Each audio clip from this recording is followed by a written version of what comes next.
Good evening. You're watching Tell It Like It Is, and my name is Katy Benuck. Tonight's show features a live debate between the candidates running to represent District 4 of the Governor's Executive Council. With me tonight is the Republican nominee, Mr. Bob Burns of Bedford, and the Democratic nominee, Mr. Chris Pappas of Manchester. Hi, Kathy. Mr. Burns is a business owner, has served as a Manchester selectman, and has served as Hillsborough County Treasurer. Mr. Pappas is a business owner, has served 2 terms in the New Hampshire House of Representatives, and has also served as Hillsborough County Treasurer. Both gentlemen have appeared on previous Tell It Like It Is shows, so I will not use our precious time tonight to again provide their full biographies.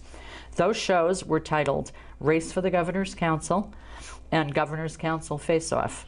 Please go to the BCTV website at www.bedfordtv.com to watch those shows. Simply go to the video on demand for Channel 16, enter Tell It Like It Is in the search box, and you'll find the listings for all 4 shows. Also, please visit the candidates' websites for additional information on each of them. Mr. Burns' website is www.burns4nh.com. Chris Pappas's website is www.pappas2012.com. The format for tonight's debate is a very simple one. No questions were provided to the candidates in advance. So that more topics can be discussed, there will be no candidate rebuttals with each question. Instead, after all of the questions have been asked and answered, each candidate will be given uninterrupted time to rebut any comments made by his opponent. Both candidates will be asked the same questions and will each have 2 minutes to answer a question. A coin toss was held just before airtime to determine who would be the respondent of the first question. The winner of the coin toss then had the option to elect that his opponent instead be first. I arbitrarily made the decision to assign the heads or tails status based on the alphabetical order of the candidates' last names. Thus, Mr. Byrne was assigned heads, and Mr. Pappas was assigned tails. The winner of the coin toss was Bob Burns. He has elected to be the first to answer the first question. With each subsequent question, we'll reverse the order of who responds first. You know, people's opinions differ as to whether it's more favorable to be the first or the last in giving rebuttal or closing statements. Thus, a second coin toss was held to determine who will be the first to give his rebuttal. The winner must accept that position. The result of the coin toss is that Bob Burns will deliver his rebuttal first. Rebuttal time is to be used to address issues already discussed and will be 4 minutes per candidate. We will then transition to the closing statements when each candidate will make his final comments. I'm reversing the order in which closing statements will be offered from the order of rebuttals. Thus, Chris Pappas will be the first to speak, and Bob Burns will be the last. We do have a small in-studio audience tonight. I'll ask that they refrain from any speaking, audible reactions, or applause throughout the debate, and please, everybody, turn off your cell phones. So with that, gentlemen, we are ready to begin. Good luck. Thank you. All right, first question.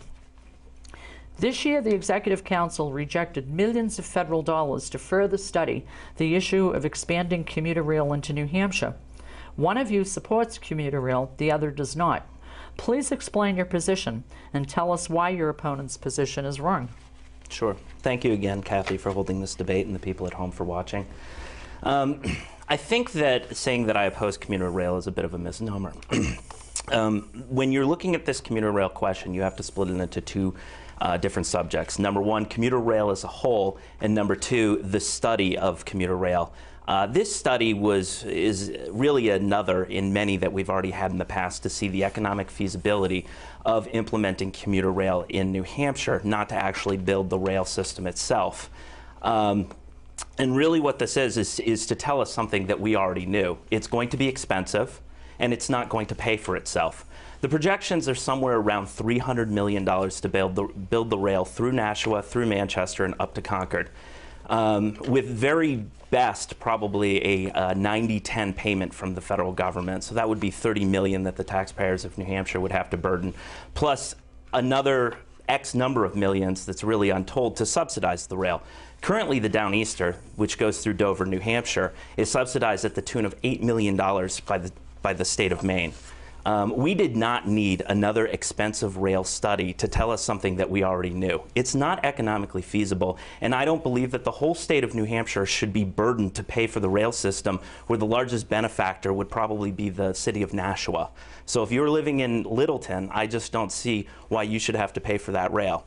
Also, as far as the rail goes, not the rail study, this is just a very expensive project that I think is something that New Hampshire can't currently afford. The rail systems that we've seen throughout America don't have the ridership that they need to be profitable. And many of the people who use the rail or would use the rail to Boston are some of the wealthiest people out there. And I just think that this is somewhere that we could better use this money in programs that are being underfunded, like fixing our red line bridges. Thank you. Chris? Thank you, Kathy, and thank you for the opportunity to come here and debate. And Bob, I appreciate you being here as well. And thanks to the viewers who are out there. This is an important question and one I hear a lot about.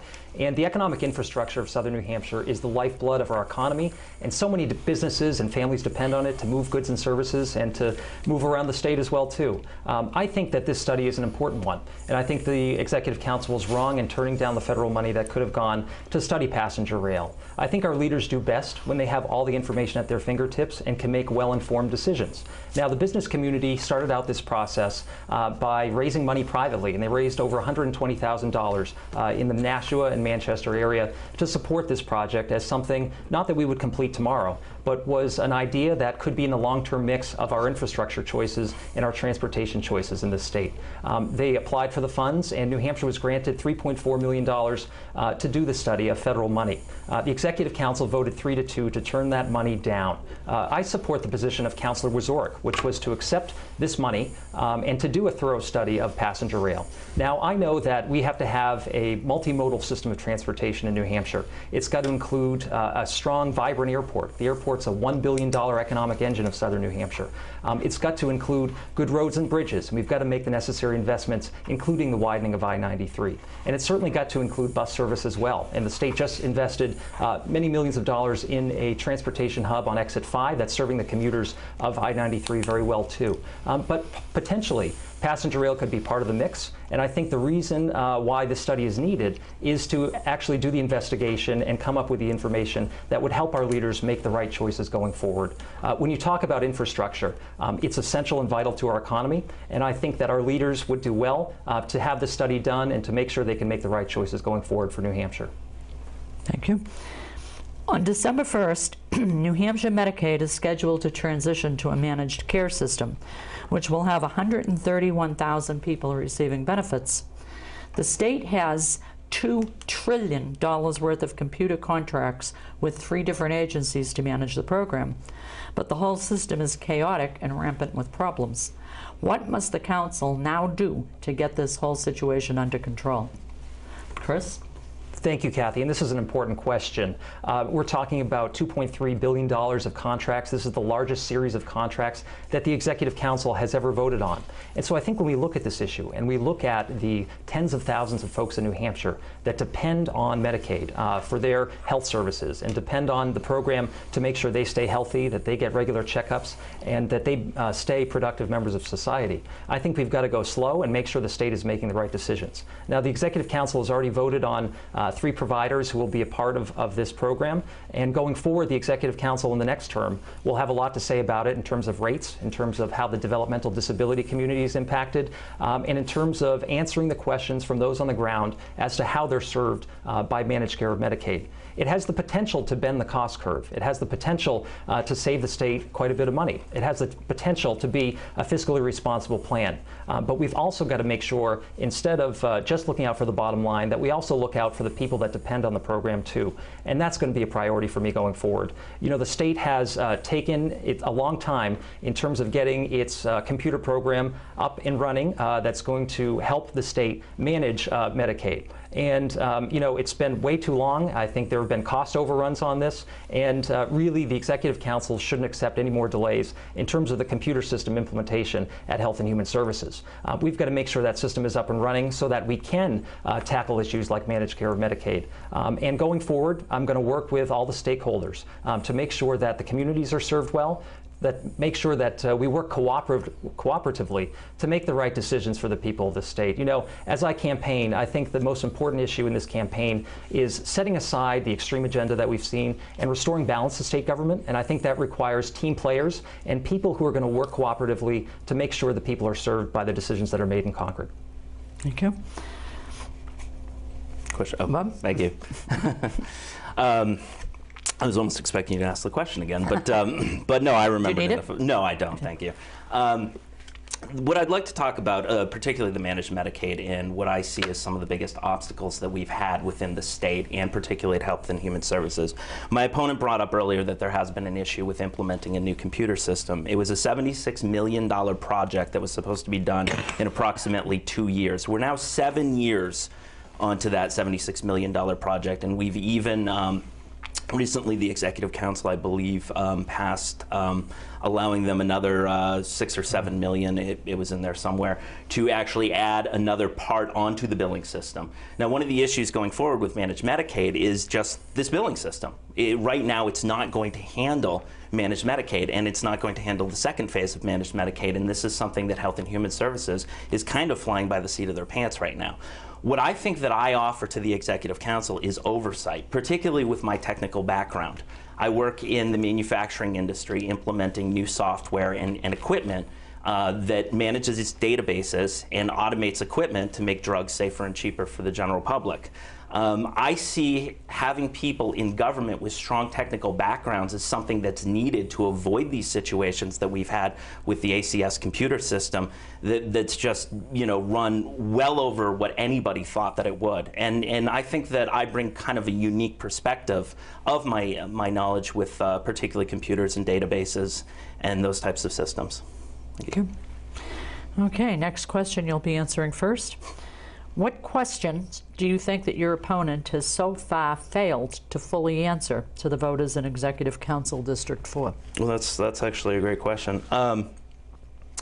We were asked in our last debate what issue would we, I'm trying to remember exactly what they said. If there was anything that we would, any sort of values or ideology or that we would concede, or you know, what points of ours would we negotiate with, and you know, I said that you know, that there was nothing about you know, what I would, I think that I've been very specific to say that you know, that there was nothing that I would concede in my personal values or ideology going forward, or there was nothing that I would you know, I just can't remember the word that I'm looking for right now is absolutely my issue right now. So I guess for the lack of the better word that I'm looking for right now is that there was nothing that, you know, nothing that I would concede on as far as my ideology and my values going forward, and that I don't think that my opponent's been very specific about the issues and things that he says that he wants to work together, and that he's not going to have any litmus tests for judges. And I said I wouldn't have a litmus test, and that was, you know, the law and the Constitution. And you know, my question is when he's looking at judicial appointmentships, you know, what types of values and ideology would he concede on? Whereas, you know, I stick to a strict constitutionalist when I look for a judge, and somebody who would obey the laws of New Hampshire and the New Hampshire Constitution. It's easy to forget a word, so if you think of it, feel free to bring it up during your rebuttal time. Thank you. Okay, Chris?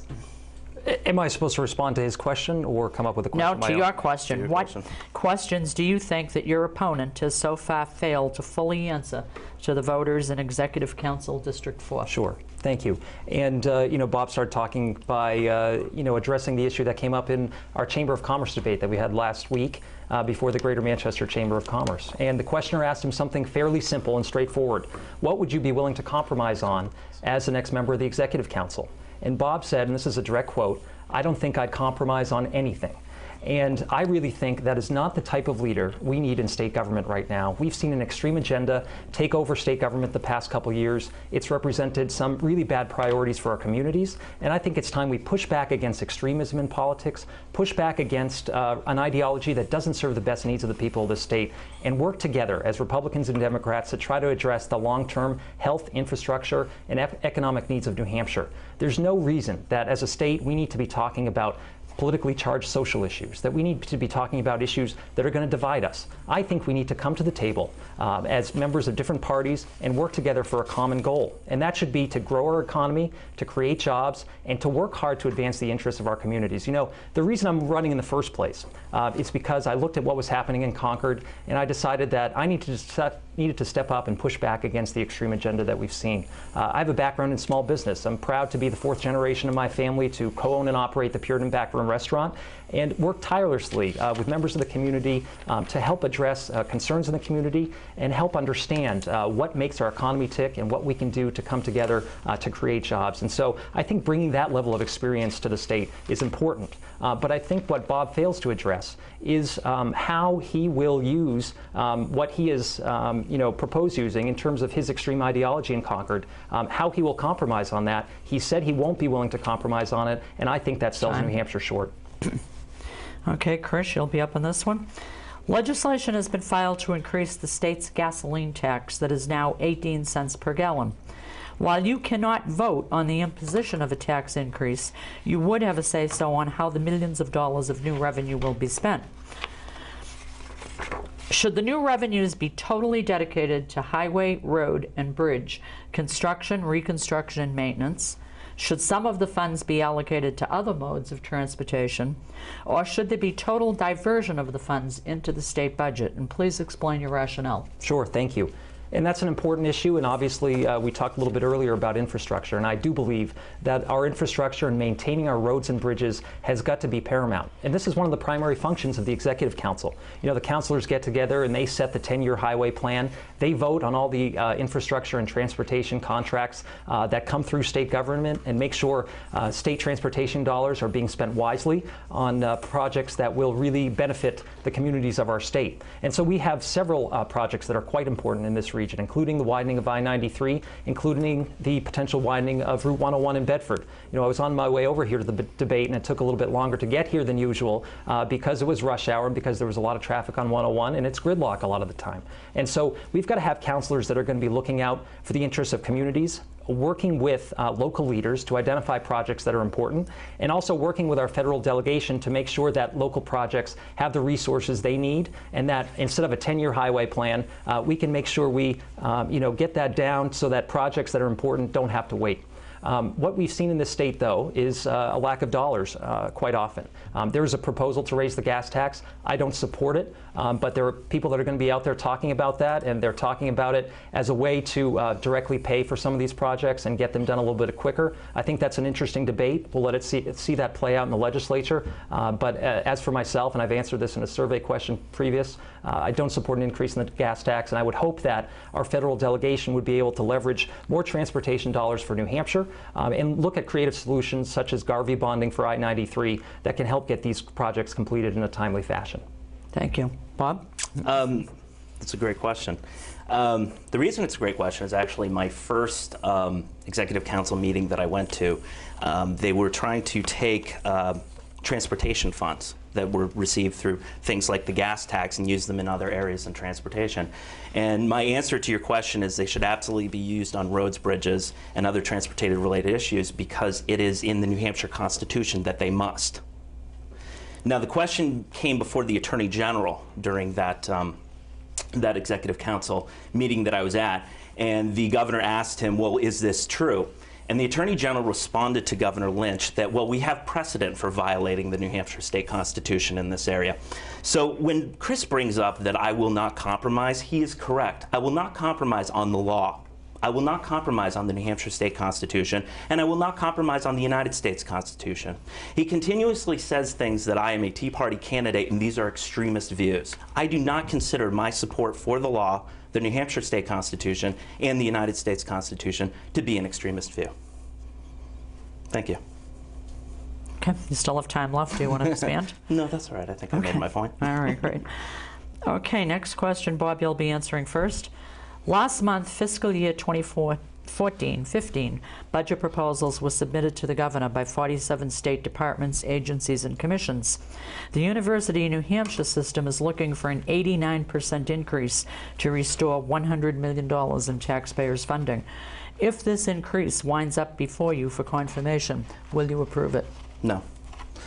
I just don't think it's something right now that the state of New Hampshire can afford. Unfortunately, I think that as many people, particularly in my party, I suppose, feel that the more that we subsidize these university systems and the more money that we put into allowing people to garner loans, the more expensive, in the end, these university educations become. At this point right now, I don't believe that New Hampshire can afford to spend more money on the university system, so that's something that I just wouldn't vote for. Thank you. Okay, thank you. Chris? I think good public education has to be a priority for our leaders going forward. And we've heard Ovid LaMontagne and Maggie Hassan, both our candidates for governor, talk about the need to restore some of the funding cuts that have gone to the university system. We've seen a historic cut to the university system's budget. About half of the state allocation to the university system was cut. That's the most any state has ever made to its university system. And I think that's a shame. When I talk to local business leaders, like I have been during this campaign, they tell me one thing, that in order to grow our economy, we've got to have a highly skilled workforce. In order to attract more businesses to New Hampshire, we've got to have well-skilled workers willing to fill those jobs. In order for companies to grow here and to support the economic needs of our regions, we've got to have good public universities that are giving students the skills they need to succeed in this economy. So going forward, I think our leaders would do best by supporting a strong university system. Just like I mentioned with the airport, being an economic engine. The university system is an economic engine of this state. It gives people opportunity. It gives businesses the workforce they need to grow and thrive. And I think we're very short-sighted if we cut the university system's budget. You know, I think President Clinton said it best. The state under Bill O'Brien cut the university system's budget while at the same time cutting the cigarette tax. So what's the message there? Learn less, smoke more? I really think that's a bad priority for New Hampshire, and that going forward, we've got to support strong universities in our state, and restoring some of that funding cut has got to be a priority, and it certainly seems like it's going to be for both Ovid LaMontagne and Maggie Hassan. Okay, thank you. Okay, Chris, you'll be first on this. This year, the council approved a $171,000 contract to study the issue of privatizing our state prisons. What questions would you need to have fully answered in order to vote to privatize our prisons? Thanks, Kathy. We have some long-term infrastructure needs with regard to our state's prison system. We've seen the facility in Goffstown decaying over time, and reports done over the last couple decades that show the place is in disrepair, not serving the prisoners that are there adequately, not being a very safe facility. The same could be said about our facility in Concord. And so I think leaders are wise to get together to take a look at this issue and to see what could be done in terms of privatization of our state's prison system. I don't support the concept right now, but I think having the tools to make that decision is really a good idea for our state. Governor Lynch and the council have decided to study this a little bit more. There's a consultant that's going through the project right now, and it's looking at some of the bids and exactly what that would mean for New Hampshire, whether it be a private company coming in and building a facility, or coming in, building, and actually running a facility that houses inmates. But there are some very, very serious questions we've got to ask during this process going forward. The business model of private companies. Are they to serve a customer base, or are they to help the state achieve a reduction in recidivism? That's one goal that has to be there for our state's prison system going forward in order for us to achieve good public safety and some success rate in terms of turning people's lives around. So we've got to have people that are willing to ask the tough questions. I don't support a facility currently to come to the city of Manchester as is being proposed. I think we've got to take a slow approach to this. We've got to ask the tough questions. But going forward, public safety has got to be paramount. And whether that be the state looking into financing and building its own facilities, or whether doing it through private companies, we've got to have all options on the table, but we've got to tread very carefully and make sure that ultimately we don't sacrifice the public safety of the people of this state or the best interests of our communities. Thank you. Bob? Again, with privatization of prisons, it's actually a topic that concerns me greatly, especially when it comes to recidivism rates. I am concerned about a business model that is focused in on how many more prisoners you can fill up into it. That being said, I'm also a big fan of privatizing government industries. You know, I've also always been concerned and outspoken against the use of private military overseas because of, I think it just sends the wrong message that the government, I do believe, should be involved in certain areas. So my biggest concern is recidivism. I think that one of the things that people forget when we send somebody to prison, there's two parts. There's both punishment, but also rehabilitation.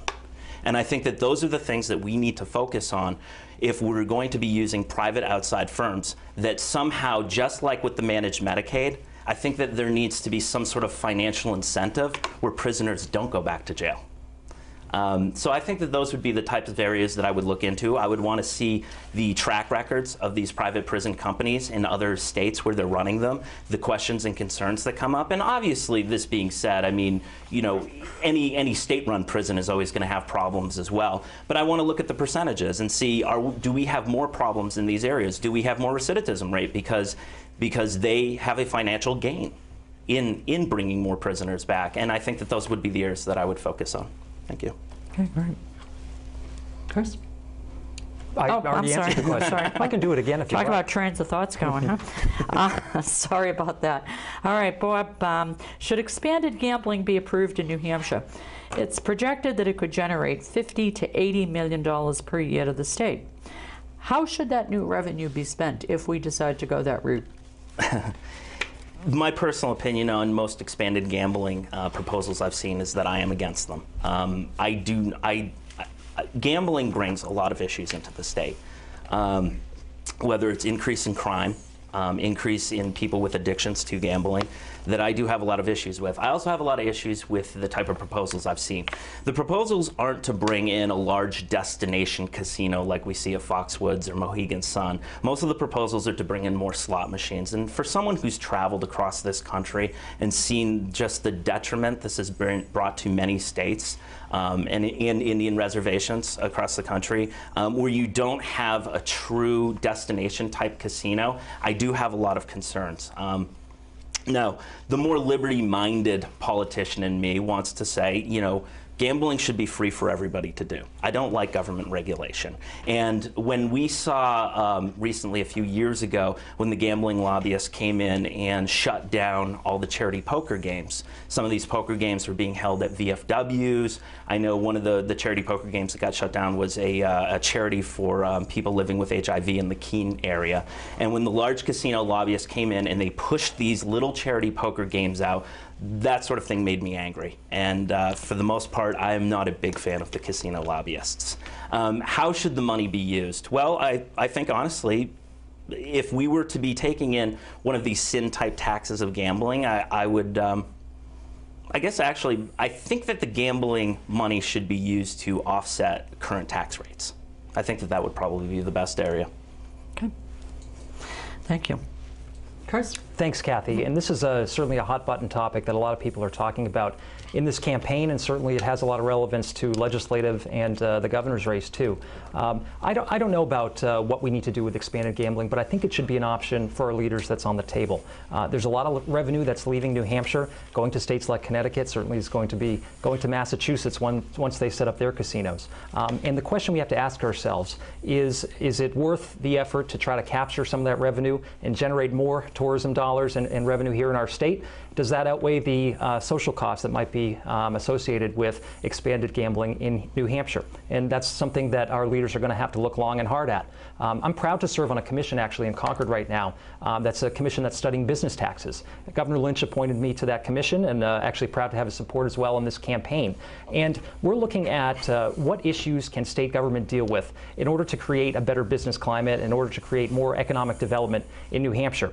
Certainly there's an argument to be made that expanded gaming could bring with it some economic development. But there are other ways I think that the state can tackle this issue and make sure that our business climate is favorable.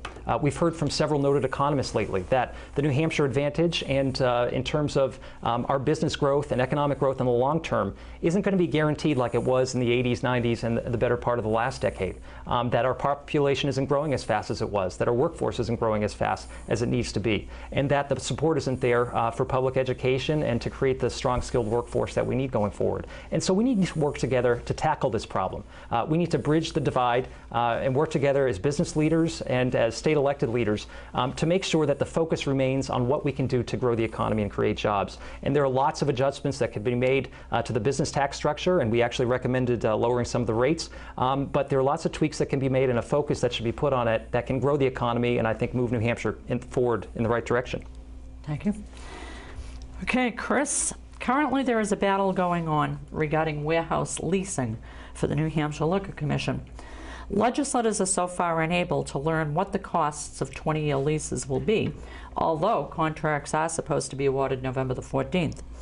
Does it make sense for the state of New Hampshire to now consider building a single large warehouse at a cost of approximately $30 million, or should we continue with expensive 20 and 25-year leases? I haven't decided on that issue, and I think it's an important one to study going forward. And as I've gone about this campaign and talked to leaders in state government, the Liquor Commission comes up quite a bit. And I think there are a lot of significant issues to deal with in terms of the Liquor Commission. I know the legislature is looking into this right now. We've had, $100,000 in wine disappear from one of our stores, and we've seen some problems in terms of the leadership of the Liquor Commission. And I think we need to look at ways, always, of trying to innovate state government and moving the Liquor Commission into the 21st century so that we can both increase revenue, but also make sure that our stores are doing well, that the oversight is there, the inventory isn't disappearing, and that government can play a role here in making sure that one of our state's largest industries and one of our state government's largest revenue sources remains stable well into the future. The Executive Council has significant oversight role to play in this equation. And unfortunately, it wasn't privy to a lot of the details of the missing wine and a lot of the issues that have been happening at the Liquor Commission. So I think they've got to reassert themselves and try to get more involved in this equation. I mean, they're responsible for naming these folks and confirming the appointments that the governor makes to the Liquor Commission and to state department heads. So they should be able to pick up the phone and get the answers that they need. So going forward, I think it's an issue of accountability. And it's an issue of working together cooperatively in state government to make sure that, as I said, one of our largest state's revenue streams, liquor sales, remains strong and vibrant, and that our industry remains attentive to the needs of our state going forward. Okay, great. Bob? Again, this isn't an issue that I've given much thought to, at least pertain to the state liquor store building a 20-year lease, but the leases in general have been an area that I have examined, and some of the leases that we're involved in. One of the things I've noticed is, in fact, the state is paying way too much money on many of the leased properties that we're currently leasing. And the real killer part of this is that we actually have buildings that are sitting empty, not only that the state owns, but Hillsborough County, which I'm the county treasurer of, we have a 5,000 square foot building sitting out front completely empty at the moment. I think it's completely ridiculous to go forward with a 20-year lease. I think that for leasing property, leasing office space, if I was a small businessman and I was just starting up a business today and I said, hey, I need to start a business, I need low overhead, a 5-year lease sounds great to me. If I was going into some sort of business agreement saying I'm still going to be here 20 years from now, I think I'd be looking at building my own building. Right now, property and building is cheap, or cheaper than historical pasts and most likely historical futures. I think that particularly as far as it comes with the state liquor store is we're always going to be selling and distributing liquor in New Hampshire, and the government's always going to have their hands in it some way. Whether we privatize the actual liquor stores themselves, get rid of the liquor stores and start giving people liquor license to distribute that liquor, that's a different question. But I think as far as a warehouse goes, I think it's a good idea to build one, or even look at state property and state buildings that we have right now, and something that we could renovate to use as this warehouse space. I'm not sure if we have anything on the books that could fit that bill or not, but I think that that's the first place to look. Okay, great. Staying with the Liquor Commission for a minute, the State Liquor Commission obviously has come under fire of late for a number of alleged improprieties. Is it time to get rid of what seems to be an ineffective 3-person management and change it to one commissioner? Absolutely. The idea that we have 3 commissioners to a single department that all have essentially the same amount of power is completely ridiculous. The second thing is it's long been known in this state that being liquor commissioner is about one of the biggest payback, quid pro quo, insider buddy system jobs that you can get in the state of New Hampshire. The stories that I've heard going well back into the 70s and 80s of liquor commissioners and the paybacks that they get from liquor companies, whether it be free golf balls, or just getting drunk quite frankly all the time. It's mind-boggling that we still have this system of 3 commissioners at the liquor commissioner. And that being said, like I said, looking at privatizing our state liquor stores wouldn't be something off the table for me as well.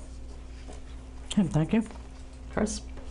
This is an important question again, and one that comes up quite a bit.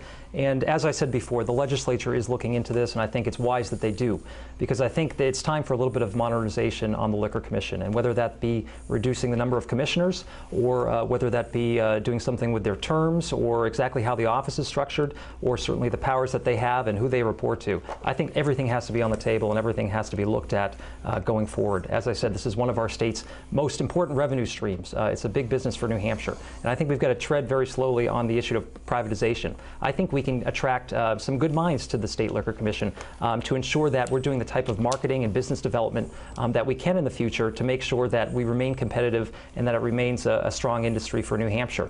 And going forward, I think applying models of the private sector to state government without privatizing is an important way of doing it.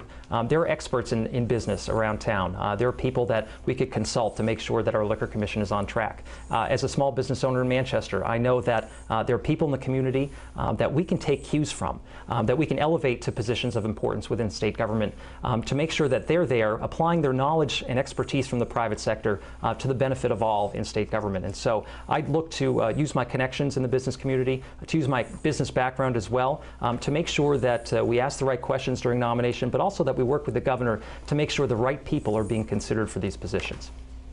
Thank you.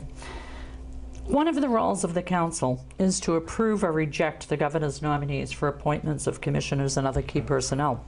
Now, many states have their terms concurrent with that of the governor, rather than the New Hampshire system of a governor inheriting department heads, etc., until their terms expire.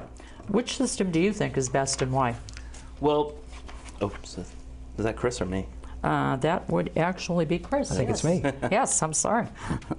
The terms of office are important, and when you look at an incoming governor, their powers are constrained when they have appointments that are held over from a previous governor's term. We have a very short governor term in here in New Hampshire. It's 2 years, and Governor Lynch, his powers are constrained both by the Constitution and also by the setup of the Executive Council. And so the council dates back to colonial times. It's meant to be a check and a balance within state government. It serves a very vital role, and I support and really would love to be an active role, play an active role on the Executive Council going forward.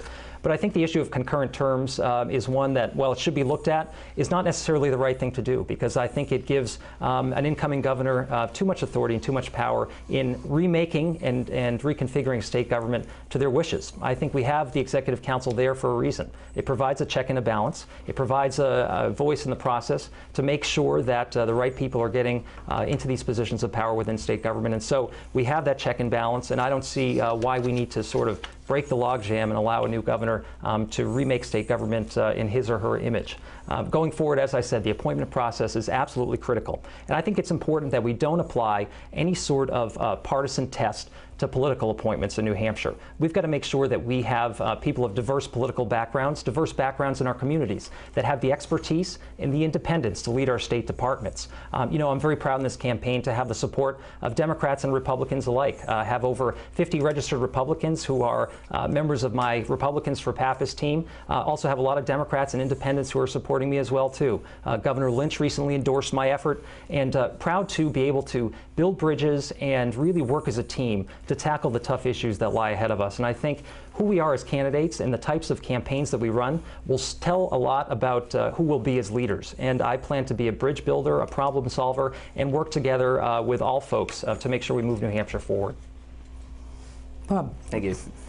I believe that Chris is correct. We have this Executive Council. It is a checks and balance to the governor, which is why the governor should be able to appoint those that he sees fit to be appointed when he needs them.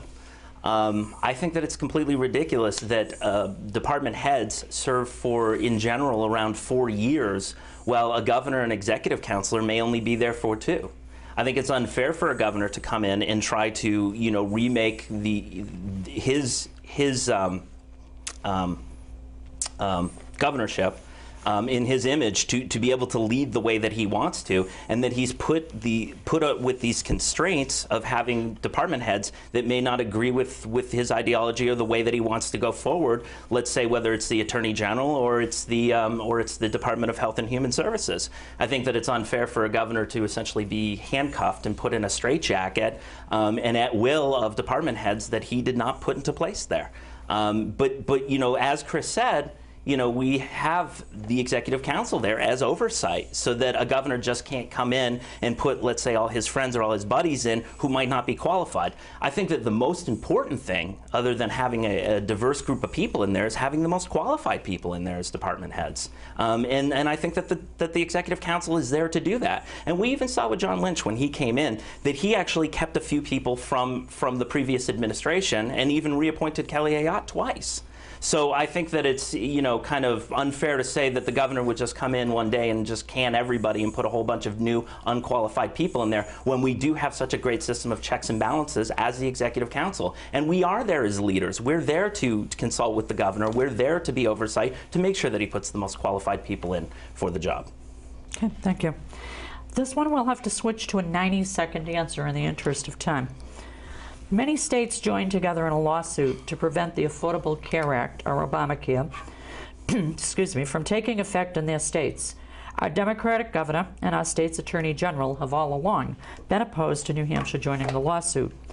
Given the current major concern over the cost of implementation in New Hampshire and what seems to be remaining confusion over the full contents of the law, is it time to reconsider New Hampshire participating in the lawsuit? And that will be you, Bob. Sure. It's great. My opponents brought up many times that we shouldn't rush into things, and I definitely don't want to rush into Obamacare. This is something that New Hampshire simply can't afford right now. This is something that businesses can't afford right now. And I think it's been screamed at the top of the lungs across the country. We saw in the recent 2010 elections that Democrats lost overwhelmingly because people just disagree with Obamacare. And absolutely, the Attorney General should have joined in that lawsuit with the other states. Okay. 90 seconds. Well, I'm done, thank you. I thought it was 60 seconds. No, it was 90. Do you want to take a couple extra seconds? No, that's fine. No? Okay. Chris? Thank you, Kathy. And this is an important issue. Healthcare is a challenge that families in our state face, that small businesses in our state face, and certainly that our leaders are going to have to grapple with going forward.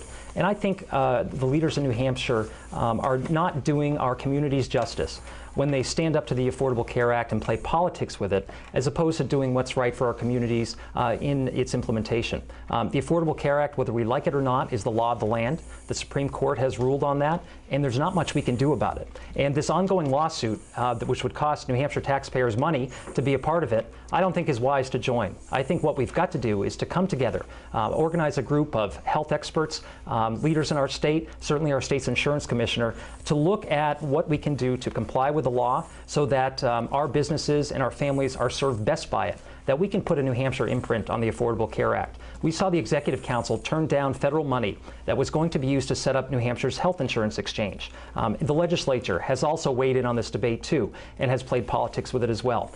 Health care is such a critical issue. People depend on it for their lives, for their well-being. Small businesses are going, having trouble making sure their employees can stay on their plans. I know we go through that every year when we see double-digit increases. And so going forward and doing the same thing isn't an option. I think we've got to work within the law to create the best plan for New Hampshire, and that involves setting politics aside and working together with leaders and our insurance commissioner to do the best thing we can for our communities. Thank you. Excuse me, this is an extra question that I'm going to throw in, and simply I'll have to ask you to give a yes, no, or haven't decided answer. One of the gubernatorial candidates has already suggested that the cigarette tax that had been reduced be reinstated by 10 cents. Are you in favor of such? No. Thank you. Yes. Yes, okay, thank you. Okay, we are now ready to transition over to our rebuttals, gentlemen. to stay within our hour. So it's now time for your rebuttal statements, and you will each have 4 minutes. Please use your time wisely to rebut any comments by your opponent and to expand your own comments on a subject. You will be given additional time for your closing statements, so please don't use this time to ask for a vote. As determined by the pre-airtime coin toss, Bob Burns, you will go first, and please begin. Sure. The first issue that I'd like to address is the train. My opponent has brought up that the business community wants this train. Well, my simple answer to that is the business community should pay for that train. I don't think that the taxpayers of the entire state of New Hampshire should subsidize the select few that live in southern New Hampshire who either play and work down in Boston to essentially subsidize their lifestyle. These are some of the wealthiest people in New Hampshire that go down to Red Sox games, Celtics games, and generally would use the train when there's very little or limited parking down in Boston. Second of all, the city of Nashua seems to be behind pushing the train the most because they have the most commuters that go down to Boston. And generally, these people make a very high income. And I just think it's unfair for the people of northern New Hampshire to subsidize wealthy people's lifestyle down here in southern New Hampshire. I would also like to address when my opponent talks about how I won't compromise and all this social ideology that I plan on bringing to the Executive Council. He's been very unspecific exactly what are all these ideologies and things that I won't compromise on. He continuously says that I won't compromise, yet never has once said one of the things that he would compromise on. The Executive Council is about leadership. It's not about compromise, and it's not about negotiation. Much of what we do, we get contracts set before us that were decided in the state budget, and it's pretty much go or no go. We vote for it or we don't vote for it. We get department heads. We find out whether they're qualified or not. We don't compromise on whether they're qualified or not. We don't say, hey, you voted for my friend over here, so I'll vote for your friend over there. You get one, I get one. So I really have to wonder what this compromise is that he speaks of. The last issue I would like to bring up is the healthcare exchanges. This is something that I definitely don't agree with, and I think that politicians across the aisle, both Republicans and Democrats, need to get real about healthcare in New Hampshire. We have some of the highest healthcare rates in the entire country in New Hampshire. We have some of the highest health insurance, and this is because we have the most medical mandates. And I don't care what the mandate is, whether it's from birth control to having your stomach stapled. This is the reason that we cannot get catastrophic health insurance, very inexpensive health insurance that young people need in the state of New Hampshire, because both Republicans and Democrats continuously fill these healthcare mandates that insurance companies are required to provide, whether it be chiropractic services or, like I brought up before, gastric bypass surgery. And I think Republicans and Democrats in New Hampshire really need to get together and get real about health insurance, because health insurance or healthcare costs are a huge portion of our budget. It's about half our budget goes to Medicaid and Medicaid-related costs. Thank you. Thank you. Thank you, Kathy, and thanks, Bob, and I appreciate the opportunity to be here. And I think there were a lot of issues discussed today, and glad we could have a serious discussion on the issues. And I think going forward, we've got to make sure that we have representation in Concord that's going to bring out the best in our communities, and that's going to serve the best interests of our communities well. I am running for this office to make sure I can put the people's business first. I think we've seen too much extremism in Concord the past year and a half, and I think Bob's point about compromise is a worthy one of talking about here. He said in our last debate that he is not willing to compromise on anything. And as I told you, I don't think it's good for our leaders to be holding fast to ideological positions without looking out for what's best for their communities. I'll give you an example of somewhere where I'd compromise. If I agreed with a contract and I thought a contract was a good thing to do in terms of either my politics or my outlook, I necessarily wouldn't vote for that contract if I didn't think it was in the fiscal responsibility interests of the state of New Hampshire. If going forward, there are opportunities to learn from other councilors, to learn from commissioners, to have an exchange, to, in the fullness of debate, be able to understand the issues that are at play in state government. I think that's an issue of being able to compromise, being able to learn from each other, and being able to work together. We've seen too much division. We've seen too much partisanship on both sides of the aisle. We've seen too much extremism in Concord. And to not be willing to compromise, I think, represents an acceleration of the problem in Concord and not a solution to it. Bob here talks about ideology, and he represents an extreme ideology in terms of his own party. He came out of a three-way Republican primary by branding himself as the Tea Party candidate, the most extreme candidate in the field. He criticized his two opponents for being too moderate. He criticized one of them for supporting John Lynch in the past, as if bipartisanship was somehow, you know, a red flag and a red mark against someone as a candidate. I think we need more of that, and I think we need less ideology in Concord. He signed a pledge also to support a radical social agenda and bring that to the Executive Council as well, too. He promises to be against a woman's right to choose, to apply litmus tests to judicial nominations in New Hampshire. He even decried David Souter as a big mistake that the Executive Council had made in the past. He holds that up as an issue in terms of where the Executive Council went wrong on a judicial nomination. I think we need more David Souters. I think we need more folks that are going to bring judicial independence and the right temperament to our judiciary. But I think when you hold fast to these ideological points of view, you don't serve the interests of your community very well. You may serve your political party well and you may score political points, but that's not what's best for New Hampshire going forward.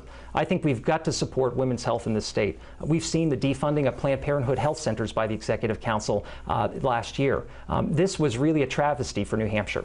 We've seen thousands of women and families go without critical care, cancer screenings, breast exams, annual exams, contraception. And for Bob to say that he wants to continue that policy of opposing the contract for Planned Parenthood, I think is the wrong step for New Hampshire. We've got to be willing to set ideology aside and politics aside and do what's best for our communities. The health interest of a critical population, the health interest of women in our state is got to be paramount. And we've got to make sure we have someone on the Executive Council who's willing to do the right thing by the state of New Hampshire, not necessarily the right thing by his or her party. So going forward, I think compromise is an important aspect to bring to state government. I think working together is an important thing to bring to the table. And that's something that I've done in this campaign. It's been a fun ride, and we've been at it for about 7 months so far. We have a lot of people who are investing a lot of time and a lot of effort in my campaign, and I'm proud to have that level of support. It comes from Republicans, independents, and Democrats. It comes from leaders in the state, and it comes from leaders at the grassroots level. And with your support, I hope to go to Concord to work for our communities, to really stand up and reassert a sense of balance for state government. Thank you. You've both been very economical with your time, which allows me to now extend your closing statement to 2 minutes and 30 seconds each. Using the reverse order from the rebuttals, you will be first. Thank you. Thank you, Kathy, and thank you, Bob, and thank you to the BCTV audience and the folks watching from across the district on the web. This seat is critically important to the future of the state of New Hampshire. Ray Wazorek is retiring after 10 years, and I know Ray quite well from my restaurant business. He's one of our best and most favorite customers, and I talk with him a lot about politics. And his dedication to the communities and level of service for District 4, I think, is unparalleled. And so there are big shoes to fill here. And I think the next councilor has got to have his ear to the ground and has got to be working with communities and people across the district to help make a difference. And I hope to be a service-oriented executive councilor. You know, the way I run my small business is to be hands-on. You may see me any given day bussing tables or making decisions about our health insurance carrier, maybe washing a few dishes and maybe seating some parties, but also making decisions about hiring folks and about our long-term needs of the business. And so I hope to bring that level of involvement, that level of hands-on nature to the Executive Council and to work hard for the people of this district. As I've said, I've been proud to build a very strong effort in this campaign. We have support from organized labor. We have support from the business community as well. The National Federation of Independent Business has endorsed my campaign. They don't usually support Democrats, but because of my small business background and my dedication to working on small business issues in state government, they support me as well. John Lynch supports me in this campaign. Republicans and Democrats alike support me in this campaign. We've had more than 1,000 people invest and contribute to my campaign for the Executive Council. So we're getting the message out. And it's going to be a sprint to the finish here for the last 3 weeks. I really appreciate you taking the time to hear a little bit about the issues, hear a little bit about who we are, and I really look forward to meeting you over the next few weeks and to hearing from you the next 2 years. I think the next councilor has got to be deeply involved in the issues that concern families and small businesses in our state, and I hope to do that as a member of the Executive Council. So please give me a call, go to my website, pappas2012.com. I look forward to our conversations, and I look forward to bringing some balance back to state government and putting the people's business first. Thanks so much. Thank you. Bob? Thank you, Kathy. Thank you, Kathy. Thank you, Chris. Thank you to Bedford Community Television and all the people watching tonight. Thank you for hosting this debate. This is an important race, and I appreciate the viewers taking time to tune in with us tonight. You know, one thing I would like to address right off the bat is I never branded myself the Tea Party candidate. If people want to brand me then they can. I was endorsed by not a single Tea Party organization in the state of New Hampshire. The closest thing I have is the RLCNH, but they're considered as much of a Tea Party organization as the NFIB, which is backed by Karl Rove and the Koch brothers, that Chris Pappas was so happy to garner their support as well. I will bring my background in technology and the pharmaceutical manufacturing industry to Concord. I will use my past experience in business and elected office to make a positive difference. We have seen the ethics problems in the Department of Employment Security and in the Liquor Commission. Government employees entrusted with our money have stolen from us.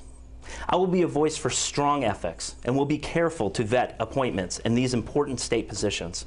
I will be a fiscal watchdog. I will not be afraid to make the tough decisions, and even if it isn't popular in my own party. Unfortunately, my opponent, who has received tens of thousands of dollars from out-of-state special interests, said in an op-ed that he would get rid of our beloved Live Free or Die motto. He said in a quote, "We should let politically charged mottos slip into the night like the old man and pick a new mantra." This shows he does not understand our state values and traditions.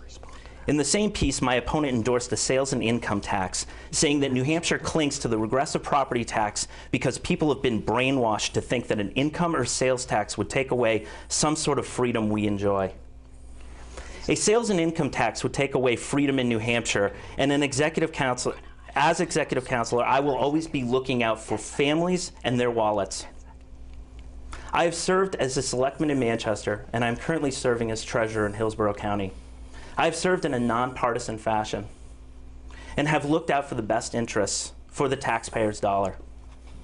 You have a clear choice. Chris Pappas, a Democrat attack dog who has endorsed getting rid of the Live Free or Die motto, or me, Robert Burns, someone who will not sell out to special interest and will always be the voice for integrity and common sense in government. Thank you. 10 seconds, literally, Thank you for a final word. Just to clarify, I do support the Live Free or Die motto in New Hampshire. I live and breathe New Hampshire. I'm born and raised here. I care deeply about the state and what it stands for. And this is typical of his campaign of division and distraction. We've got to focus on the issues. 10 seconds. It's interesting that he says that, but one of the first things he said when I won is he called me the Tea Party candidate. And his campaign. Oh. Have to do it. Sorry, No gentlemen. problem. We are live TV. Gentlemen, the debate is now over. Thank you, Bob Burns. Thank you. Thank you, Chris Pappas. Thank you, Kathy. And for your participation of this in this tonight. And best of luck to both of you as your campaigns near their end. This Tell It Like It Is show could not have happened without the advance help of my co-producer, Jerry Benuck, nor without the full participation of my director and cinematographer, Michael Currier of Castle Hill Media. Thanks for control room assistance and production by BCTV station manager, Bill Jennings, and assistant manager, Coleen Richardson. A special thanks goes to Steve Delahunty of Lightbox Clocks for his expert help tonight in providing and operating electronic timing devices. Thanks must also go to Bedford School Superintendent Tim Mays and Bedford High School for the use of the beautiful podiums that the candidates used. This debate has been taped and will be rebroadcast on a BCTV schedule and as a video on demand on BCTV website www.bedfordtv.com. Please do not forget to vote on Tuesday, November 6th. We had a host of wonderful candidates this year. It's your turn now to respond. Get out there and vote. Thank you so much for watching Tell It Like It Is this evening, and until next time, bye-bye.